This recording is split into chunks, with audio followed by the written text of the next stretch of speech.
사도신경 안심으로 월요일 새벽기도 하나님 앞에, 주일 새벽기도 하나님 앞에 드리겠습니다. 나는 전능하신 아버지 하나님, 천지의 창조주를 믿습니다. 나는 그의 유일하신 아들 우리 주 예수 그리스도를 믿습니다. 그는 성령으로 잉태되어 동정녀 마리아에게서 나시고 본디오 빌라도에게 고난을 받아 십자가에 못 박혀 죽으시고 장사된 지 사흘 만에 죽은 자 가운데서 다시 살아나셨으며 하늘에 오르시어 전능하신 아버지 하나님 우편에 앉아 계시다가 거기로부터 살아있는 자와 죽은 자를 심판하러 오십니다. 나는 성령을 믿으며 거룩한 공교회와 성도의 교제와 죄를 용서받는 것과 몸의 부활과 영생을 믿습니다. 아멘. 찬송가 380장.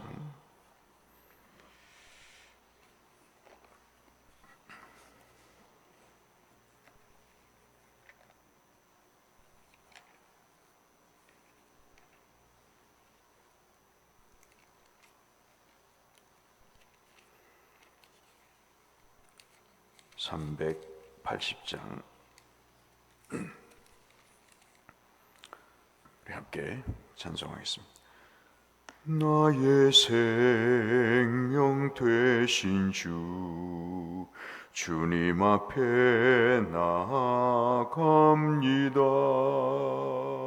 주의 흘린 보혈로 정케하사 받아 주소서. 날마다 주를 찬송하겠네. 주의 사랑 줄로서 나를 굳게 잡아 매소서. 괴로운 세상 지날 때 나를 인도하여 주소서.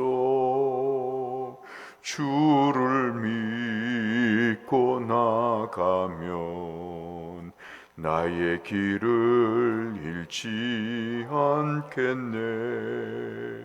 날마다 주를 찬송하겠네. 주의 사랑 줄로서 나를 굳게 잡아 매소서. 세상 살아갈 때에 주를 더욱 사랑합니다. 밝고 빛난 천국에 나의 영혼 들어가겠네. 날마다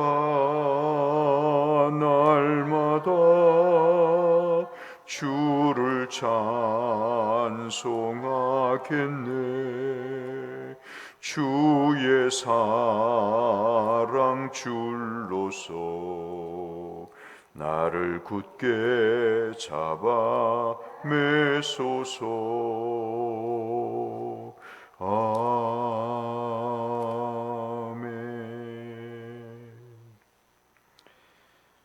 예레미야 31장 1절에서 22절의 말씀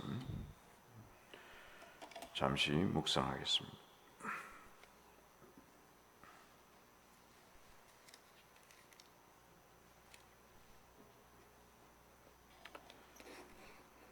예레미야 31장 구약 1100쪽에 있는 예레미야 31장 1절에서 22절 말씀까지 한 절씩 교독하겠습니다.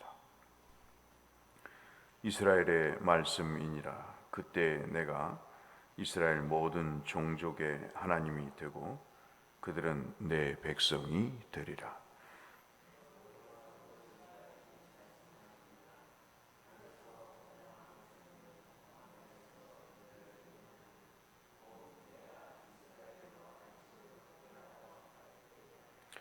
옛적에 여호와께서 나에게 나타나사 내가 영원한 사랑으로 너를 사랑하기에 인자함으로 너를 이끌었다 하였노라.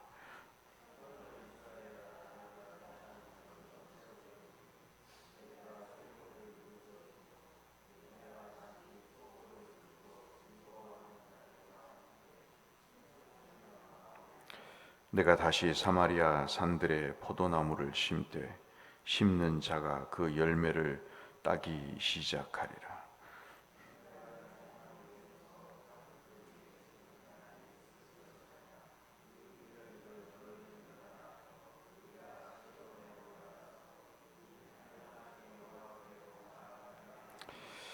여호와께서 이와 같이 말씀하시니라. 너희는 여러 민족의 앞에 서서 야곱을 위하여 기뻐 외치라. 너희는 전파하며 찬양하며 말하라. 여호와여, 주의 백성 이스라엘의 남은 자를 구원하소서 하라.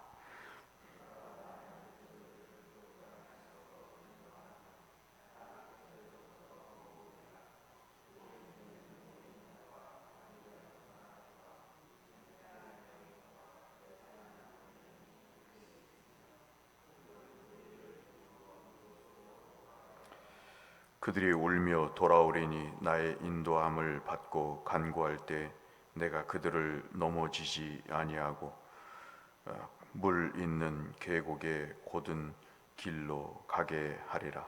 나는 이스라엘의 아버지요 에브라임은 나의 장자니라.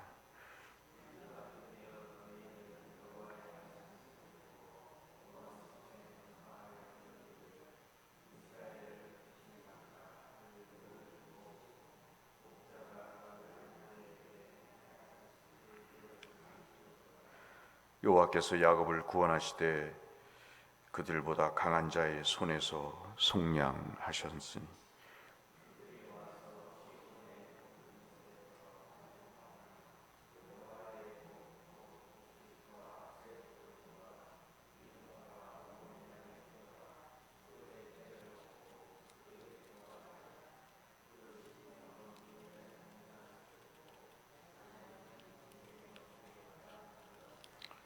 그때 처녀는 춤추며 즐거워하겠고 청년과 노인은 함께 즐거워하리니 내가 그들의 슬픔을 돌려서 즐겁게 하며 그들을 위로하여 그들의 근심으로부터 기쁨을 얻게 할 것입니다.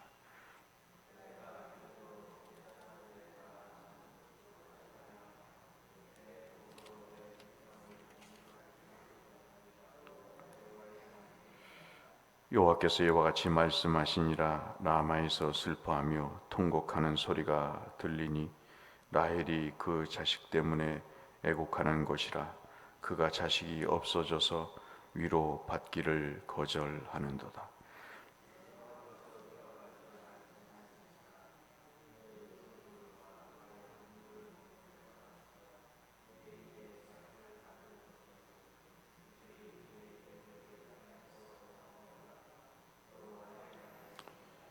너의 장래에 소망이 있을 것이라. 너의 자녀가 자기들의 지경으로 돌아오리라. 여호와의 말씀이니라.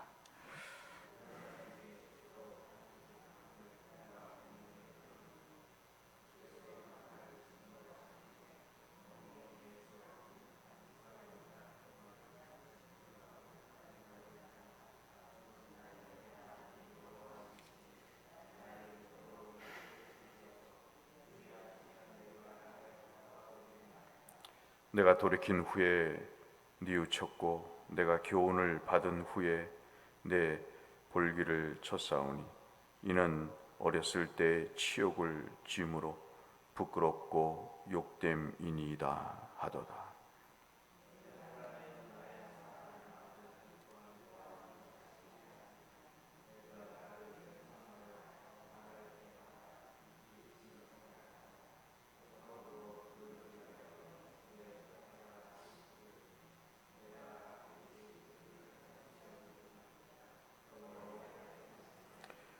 처녀 이스라엘아, 너의 이정표를 세우며 너의 편말을 만들고 큰 길 곧 내가 전에 가던 길을 마음에 돌아오리라. 내 성읍들로 돌아오라.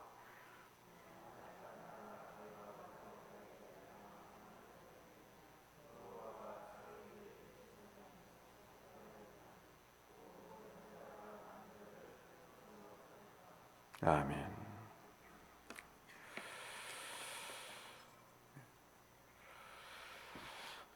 예레미야 거의 앞에서부터 시작된 지루한 장마와 같은 하나님의 심판의 말씀이 끝나고 이스라엘이 어떻게 회복될 것인가에 대한 내용을 담은 말씀이 오늘 31장에 있는 말씀부터 시작이 됩니다.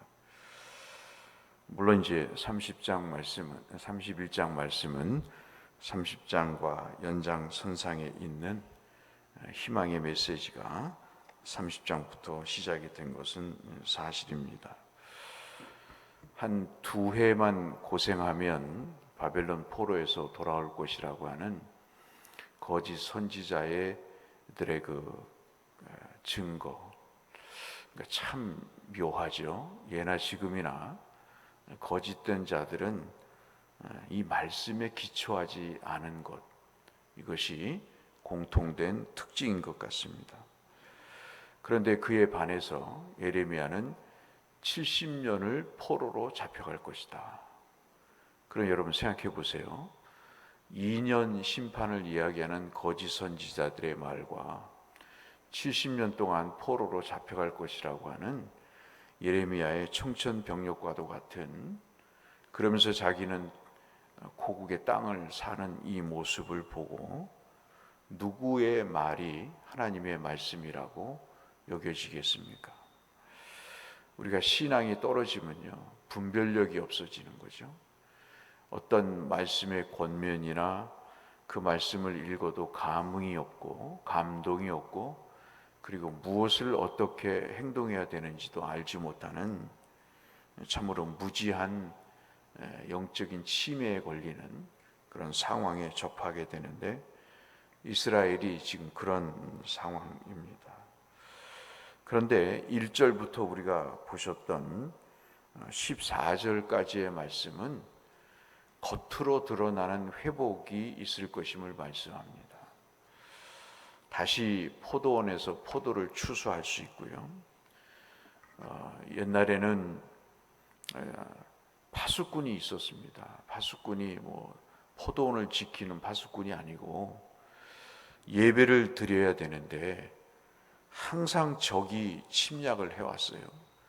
그러니까 예루살렘 성전이라고 하는 산에 올라가기 전에 파수꾼이 그 가는 길을 먼저 조사를 합니다. 적이 침략을 하는지 안 하는지를 확인을 해서 적이 침략이 없다고 여겨지면 파수꾼들의 그 신호에 의해서 백성들이 예루살렘 성전에 올라가서 제사를 조마조마하게 드리는, 지금처럼 자유롭게 하고 싶은 대로 예배를 드리는 것이 아니라 이렇게 예배를 마음 놓고 드릴 수 없는 상황이었는데, 이제는 마음 놓고 제사를 드리고 제사를 집례하는 제사장도 흡족하고 기쁨의 그런 회복이 있을 것이다. 그래서 모든 생활과 그리고 삶에 있어서 특별히 중요시 여겼던 이 예배 생활이 마음 놓고 드릴 수 있는 날이 올 것이다. 그리고 그 핵심은 1절에 너희들이 내 백성이 되기 때문에 내가 너희들을 영원한 사랑으로 너희들을 다시 회복시킬 것이다. 그 말씀을 주고 계십니다. 이것이 이제 아까 말씀드린 4절까지의 겉으로 드러나는 하나님의 회복의 말씀입니다. 그리고 나서 15절 말씀부터 드리는 말씀이 오늘 우리가 살펴봐야 될 중요한 내용 가운데 하나입니다. 기쁨이 없고 즐거움이 없고 삶의 평안함이 없었던 그들에게 왜 하나님이 영원한 사랑을 베푸시는가? 어느 보험회사 광고처럼 줄 거면 미리 주든가, 아예 주지 않을 거면 주지 말든가, 실컷 때려놓고 무슨 회복을 이야기하는가? 그 이유가 있습니다. 15절 말씀 보실까요? 15절을 보면 갑자기 어디가 나오냐면 라마라는 데가 등장을 합니다. 이 라마라고 하는 데는 이스라엘 지역에서 가장 높은 지역에 해당되는 소위 말하는 베냐민 지파가 있었던 곳입니다. 여러분, 사무엘서를 오늘부터 다시 시작이 되겠습니다마는 오독오독에서 우리가 봤듯이 바로 사무엘이 있었던 곳이기도 하고 사역을 했던 곳이기도 합니다. 이 라마라고 하는 곳은 해발에서 가장 높은 곳에 있고 그 지역은 여러분 잘 아시는 지금 라헬이라고 하는 15절에 나오는 여인입니다. 여러분 잘 아시다시피 소위 말해서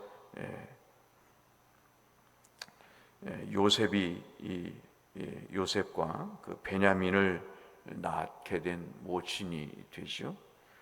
야곱이 가장 사랑했던 여인이고, 그런데 이 여인이 자녀 때문에 통곡을 했다 그랬습니다. 창세기 34장인가요? 말씀을 35장에 보시면 라헬이 베냐민을 낳다가 죽습니다. 이러한 고통을 아마 이스라엘 백성들은 알고 있었던 것 같아요.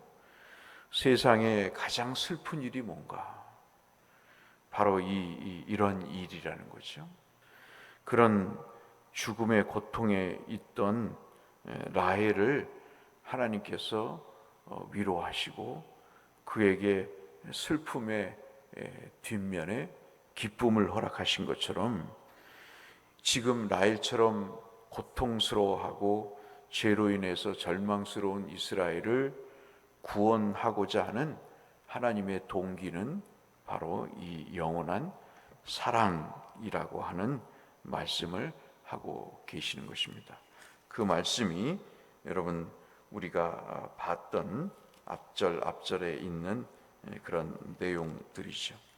사실 이 사랑은 우리가 지금 구원받은 십자가의 사랑과 동일한 내용이라고 볼 수 있겠습니다. 우리가 이길 수 없는 대적에서 구원해 주신 그런 사랑이라고 볼 수 있겠죠.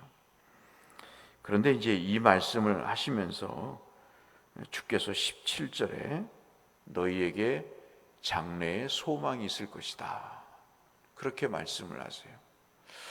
여러분은 어떨 때 소망이 있다고 생각이 되십니까?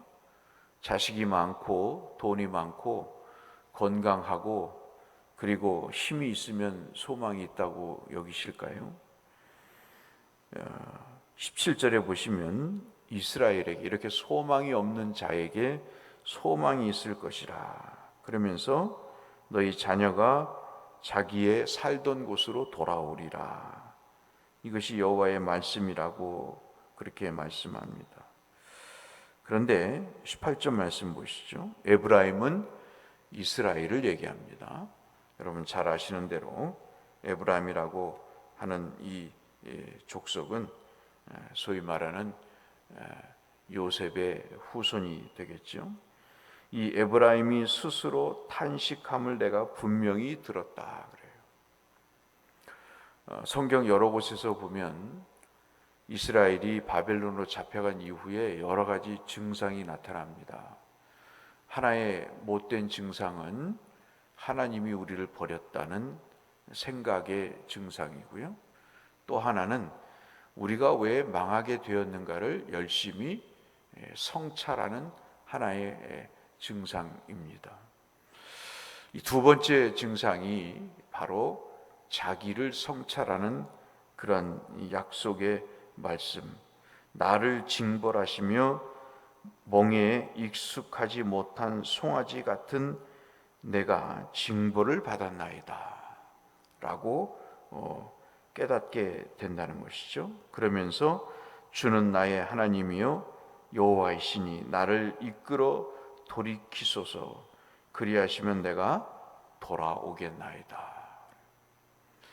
내가 이 회복을 원하오니 라헬처럼 자식이 없는 것처럼 슬퍼 통곡하오니 하나님 내게 소망이 되어 주옵소서.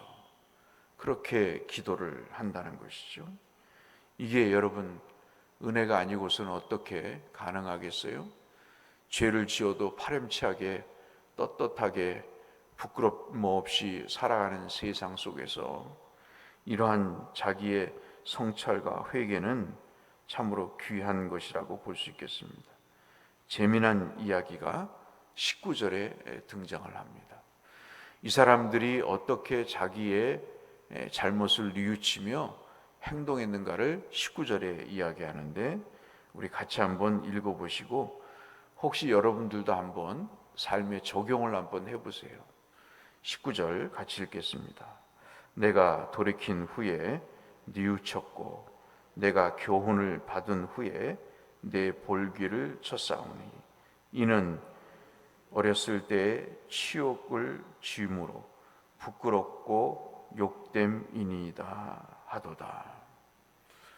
이스라엘은 자기가 치욕적인 일을 자초했다, 내가 부끄러운 일을 당했다 그러면 자기의 엉덩이를 치는 습관이 있습니다.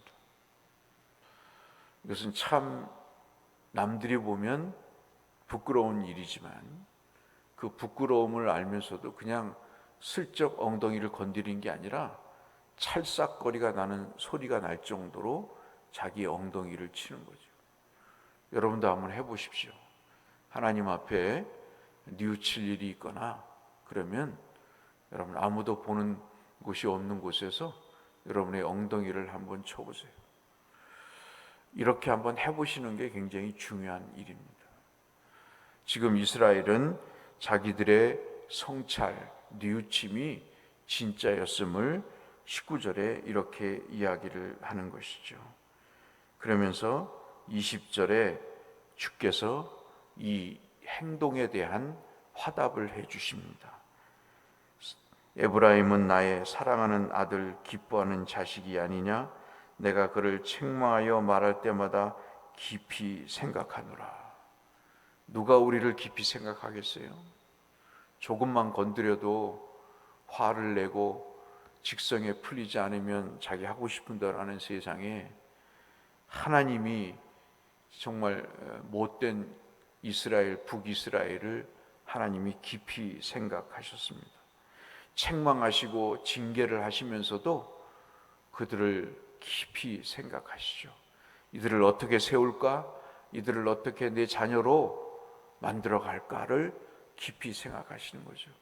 자녀를 책망할 때, 자녀에게 체벌을 할 때 그들이 밉지만 또 한편으로는 그들이 온전하게 사람으로 성장해 갈까를 생각하듯 말이죠. 그러므로 그를 위하여 내가 창자가 끊어지리니, 예레미야에 여러 군데 나타나는데 창자가 끊어지는 아픔을 겪으면서 그들을 책망하셨다 그랬습니다. 사랑이 없는데 이게 가능하겠어요? 그러므로 내가 반드시 그를 불쌍히 여기리라 여호와의 말씀이니라 그랬습니다. 오늘 이 말씀을 끝으로 예레미야는 하나님께서 이스라엘을 얼마나 사랑하시는지를 말씀을 합니다. 그러면서 마지막 권면의 말씀 21절, 22절의 말씀입니다. 그 중요한 내용이 21절에 있지요. 돌아오려면 내비게이션이 있어야 되잖아요. 편말이 있어야 되지 않습니까? 어디로 돌아가야 될지, 어떻게 돌아가야 될지. 그래서 예레미야가 이야기를 합니다. 21절에 처녀 이스라엘아, 왜 처녀 이스라엘이겠어요? 온 몸이 영혼이 더럽혔는데 그러나 하나님이 그렇게 속량하셨으니 깨끗게 하셨으니 처녀 이스라엘로 부르시는 거죠. 우리가 죄인인데 어떻게 의인입니까? 하나님이 우리를 의롭다 여기셨기 때문에 의인이듯이 말이죠. 그렇게 처녀 이스라엘아 부르시면서 너의 이정표를 세우며 너의 편말을 만들고 큰 길 곧 내가 전에 가던 길을 마음에 두라. 돌아오라. 내 성읍들로 돌아오라. 우리가 돌아가는 길이 있어야 되는 것이죠. 그것은 아마도 여러 가지일 것입니다. 우리에게 있어서 편말이 뭘까? 이정표가 뭘까? 늘 우리를 견책하시고 우리의 수치와 우리의 잘못을 돌이키게 하시는 성령의 역사겠죠. 성령의 역사는 어떻게 나타납니까? 말씀의 묵상과 기도로 나타나겠죠. 하나님의 말씀의 들음으로 나타날 것입니다. 우리가 끝까지 우리의 삶을 다할 때까지 기도해야 될 내용은 하나님 내게 이정표와 편말을 주옵소서. 주께로 돌아갈 수 있는 이정표와 편말을 달라고 기도하는 것이 우리 평생의 기도가 아닐까 싶습니다. 누가 온전하겠어요? 누가 하나님 앞에 이런 거 필요 없이 나는 늘 하나님께 있다고 얘기할 수 있겠습니까? 온갖 유혹과 시험과 좌절이 우리를 도사리고 있는데요. 조그만 건수가 있으면 우리를 엮어서 범죄의 소굴로 몰아 넣으려고 하는 사탄의 유혹이 있는데 어찌 이 말씀이 우리에게 필요 없는 사람이 있을 수 있겠습니까? 오늘 이 아침 함께 기도하시면서 내게 이정표, 하나님께로 돌아갈 수 있는 이정표와 편말을 달라고 기도하셔서 내 삶의 기쁨과 감사와 즐거움과 평안과 하나님의 세워주심이 있게 해달라고 기도하시는 저와 여러분 모두가 되시기를 주의 이름으로 축원합니다. 걸어가신 하나님 아버지, 긴 이야기를 나눴습니다. 하나님 아버지, 우리에게도 이러한 은혜를 베풀어 주옵소서. 예수님 이름으로 기도 올리옵나이다. 아멘. 하늘에 계신 우리 아버지, 아버지의 이름을 거룩하게 하시며 아버지의 나라가 오게 하시며 아버지의 뜻이 하늘에서와 같이 땅에서도 이루어지게 하소서. 오늘 우리의 일용할 양식을 주시고 우리가 우리에게 잘못한 사람을 용서하여 준 것 같이 우리 죄를 용서하여 주시고 우리를 시험에 빠지지 않게 하시고 악에서 구하소서. 나라와 권능과 영광이 영원히 아버지의 것입니다. 아멘. 우리 자신을 위해서 기도하시고요. 기도해 주실 때 장경식 집사님 그리고